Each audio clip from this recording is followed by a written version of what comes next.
ভিডিওটি সম্পূর্ণ দেখার অনুরোধ রইল। কিছু ন্যাচারাল ভয়েস সাউন্ড আছে যেগুলো আপনাদের মন ভালো করে দেবে আজকে। তার আগে গত বছরের মে মাসের এই ভিডিও ক্লিপটি দেখুন। 2 তারিখে আমাদের ওটিতে অপারেশনের দিন যে দুটি সবথেকে বেশি ক্রিটিক্যাল কেস ছিল তার মধ্যে এটি হলো করিদ্ধার একটি বাচ্চা যার অ্যাক্সিডেন্ট হওয়ার কারণে পেটের ভেতরের মাসল ফেটে গিয়ে অর্গানগুলো সব স্কিনের তলাতে চলে এসেছিলো, তারই অপারেশন করা হলো, অর্থাৎ হার্নিয়া কেস।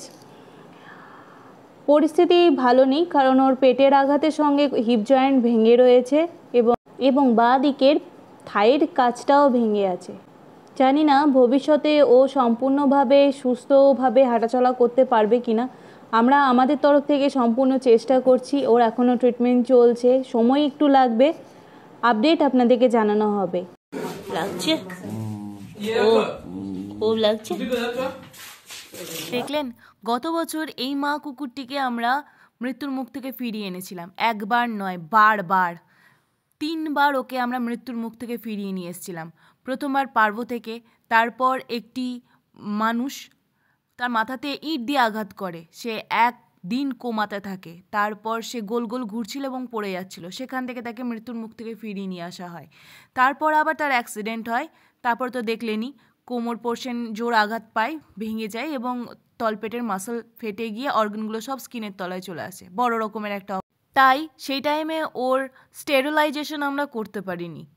তা করতে করতেই এত তাড়াতাড়ি ও বড় হয়ে যাবে আমরা ভাবিনি। প্রেগনেন্ট হয়, কিন্তু পেলভিস বোনে জোর আঘাত লাগার কারণে তার নর্মাল ডেলিভারি হচ্ছিল না, পেটেই বাচ্চা আটকে যায়। তারপর তার সিজার করতে হয়। সে এক যুদ্ধ, প্রাণ বাঁচানোর যুদ্ধ।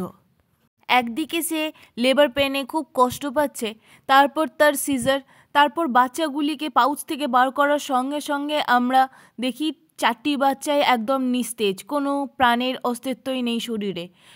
কিন্তু হাল ছাড়েনি, মায়ের কাছে যে তার সন্তানকে ফিরিয়ে দিতেই হবে। বাচ্চাগুলিকে বার করে করেই সিপিআর দিতে থাকি, পাগলের মতো মুখে ফু দিতে থাকি। আসলে বাচ্চাগুলিকে তো বাঁচাতে হবে, নাহলে মা কী করে বাঁচবে। আপনাদের ভালোবাসায় আর ওপরওয়ালার কৃপায় 4টি বাচ্চার মধ্যে 3টি বাচ্চাকে আমরা বাঁচাতে পারি। কিন্তু সে বাঁচানোর প্রসেসটাও ছিল খুবই কষ্টকর। মনে মনে শুধু ওপরওয়ালাকে ডাকছি আর বাচ্চাগুলিকে সিপিআর দিচ্ছি, গোটা শরীর ভালো করে পরিষ্কার করে হিট দিচ্ছিলাম বাচ্চাগুলিকে, যেন শরীর আস্তে আস্তে গরম হয় এবং শরীরে ভেজা ভাবটা কমে গেলে তাহলে তাদের নিঃশ্বাস নিতে সুবিধা হবে। আস্তে আস্তে তারা নিঃশ্বাস নিতে থাকে, অক্সিজেন চলে বেশ কিছুক্ষণ। আসলে তারা রেসপন্স করছিল না প্রথম দিক করে, কিন্তু অক্সিজেন বেশ কিছুক্ষণ চলার পর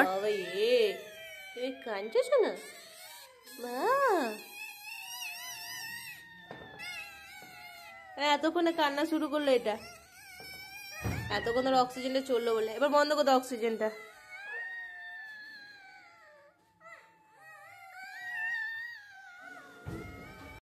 অবশেষে 3টি বাচ্চাকে মায়ের কোলে ফিরিয়ে দিতে পারি।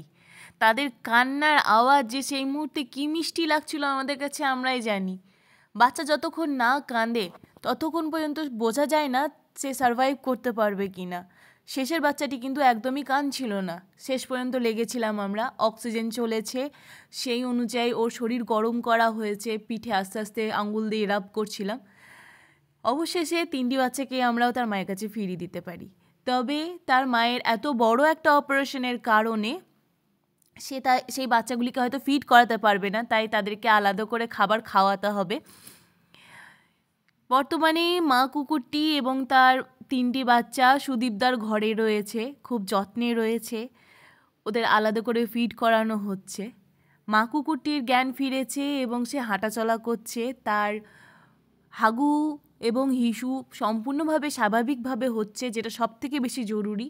সে এখনও একবারও বমি করেনি, 24 ঘন্টা পেরিয়েছে। সে এখন জীবনের যে ঝুঁকি ছিল সেখান থেকে অনেকটাই স্বাভাবিক, খাওয়া দাওয়া শুরু করেছে। তবে এখনও তার স্যালাইন চলবে। পরবর্তী ট্রিটমেন্ট আপডেট অবশ্যই আপনাদের সঙ্গে ভাগ করে নেব। খুব খুব ওপরওয়ালার কৃপা যে মা কুকুরটিকে আমরা বাঁচাতে পেরেছি এবং তার 3টে সন্তানকে আমরা বাঁচাতে পেরেছি। প্রার্থনা করবেন এই 3টি বাচ্চা যেন ভালো থাকে, সুস্থ থাকে এবং মাও যেন সুস্থ থাকে। ধন্যবাদ।